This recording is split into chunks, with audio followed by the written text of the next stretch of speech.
Hello, this is Dr. Rosie Kuhn, and this podcast series is called Aging Like a Guru. Who, me? Yes, you and me. And as I've said, we're all aging like gurus because we have this inner guru in us that gives us lots of wisdom if we're willing to listen. My friend Nicole and I are planning a retreat sometime in the next year called Aging Like Nobody's Business. And it's going to be for women in menopause, premenopause, postmenopause. And we're talking about what's it like being women in this process.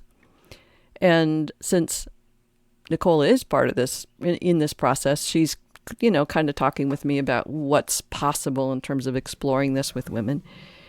And she was a really fulfilled and successful businesswoman. And she still is. She's just shifted fields. And she said, one of the things that's the most difficult about this age in this part of life is letting go of who I used to be, wrapping my head around the fact that I'm not that anymore, and that I'm becoming something I don't even know, and that's really scary. So it's easy to say, just let go of those ideas and just get on with it. But this is a big deal. We have these conversations going on in us all the time, not just, through a coaching session or designing retreats. These aspects, these conversations are living within us all the time. And we're having those conversations most of the time with ourselves. A client of mine, Carolyn, today, she's 67, and she said, Rosie, I want to talk about dying today because I'm actually really, really panicking these days about dying, and I don't know what to do about it. And when she said that, it was kind of like interesting because the truth is we all die. There's nobody on this planet that doesn't die, and yet we each of us has this process we go through of imagining that we'll be the ones that don't die, or somehow it's not going to happen to us. It's somehow we're special. And I've heard this from other therapists, that this is not unusual, that people think they're the ones that aren't going to die. And yet everybody dies. So it was fascinating. I'm always kind of like shocked when people say that. And, I have my own dilemmas around dying, but the level of panic, the level of anxiety about that process was a big deal for her, and something that we will be talking about.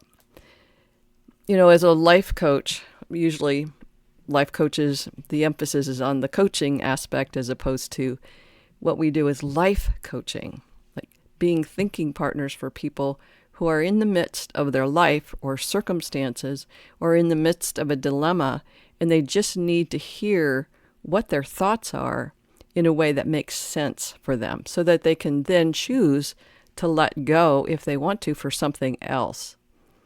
So, for instance, the analogy of a trapeze is really, to me, one that I go to a lot about, getting on a trapeze and swinging and then at some point letting go. But you have to know what you're letting go for what. And that's a dilemma. When Carolyn's talking about dying, she's letting go of relationships with everybody. She's letting go. She's like, I'm thinking that maybe, people might be pissed off with me and they'll come clean with that. Or I'm thinking I'm going to let people down. Or I'm thinking they'll be hurt by my leaving and they'll have stuff to work through. And all of that's true. And how she or any of us deal with those thoughts, they're occurring all the time until we resolve them or until we let go of them for something else. So when Carolyn said, hey, I want to talk about the fact that I am really scared of dying. And I said, so what do you want? Which is always my first question in a coaching session. What do you want? Because it's when she says, I'm scared of dying, it doesn't tell me what she wants. It just tells me this is her state of being.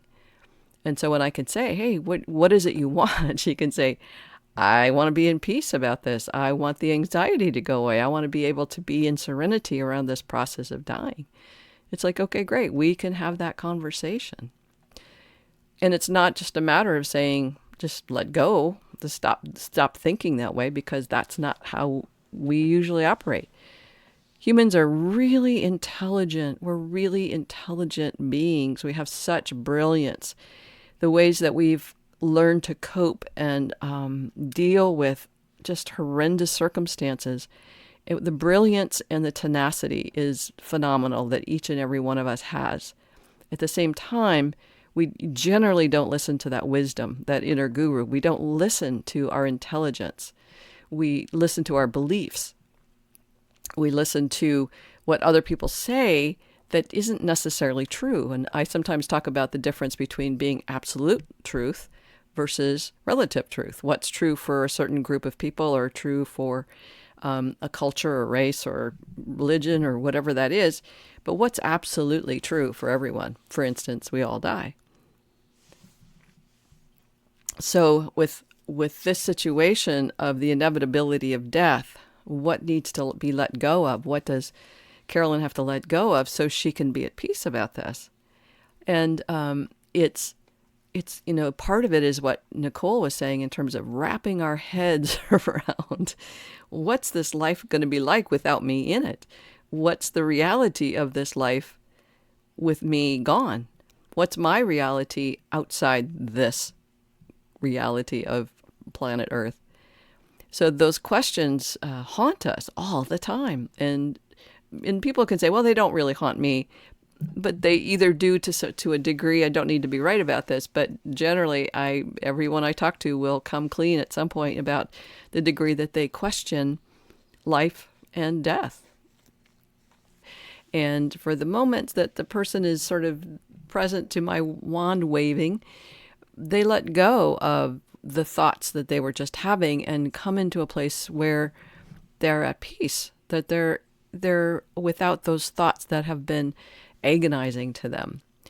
And that ability to shift from agonizing thoughts to no thought, that place of peace and serenity, is magical. And it can happen in a heartbeat. And we all have the capacity to do it. You don't need a fairy godmother to wave a wand.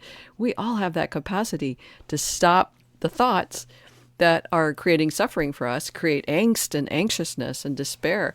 We have the capacity to stop those thoughts immediately. And it takes training, and it takes some courage to think. In a sense, our consensus reality has trained us to be afraid and to be afraid to talk about what's really true for us, because that might mean that we're crazy or we're different or we're unique in a way that it would not be appropriate, we'll say. And yet every single person I know has these thoughts about what's it like to be them, and how their thoughts are, in a sense, unique to them.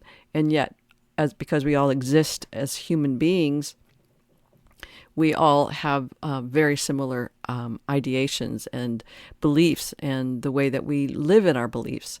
And again, the elements of our intelligence to look beyond our beliefs, train ourselves not to believe, to listen to our beliefs so much, or to the thoughts that go through our mind. Well, it's because I thought that I acted. It's as opposed to saying, what's the truth for you? What's your intelligent self say? What's your wisdom, your inner guru say?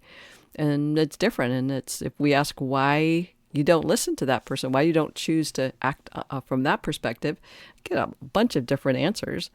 And they're all worthwhile. They all make sense given the uniqueness of this individual going through this human experience. So coming back to the idea of letting go, it's really a matter of letting go of something that you don't want anymore, that doesn't work anymore. And the only way you can do that is to know what you do want. And you want it enough that you're willing to disentangle yourself from those thoughts that keep you entrenched in the not letting go part. So looking to potentially shift your paradigm, shift your context, shift the way that you see the reality. That's it just takes some curiosity, and it takes some expansion of, well, what's really true and how can this look different for me?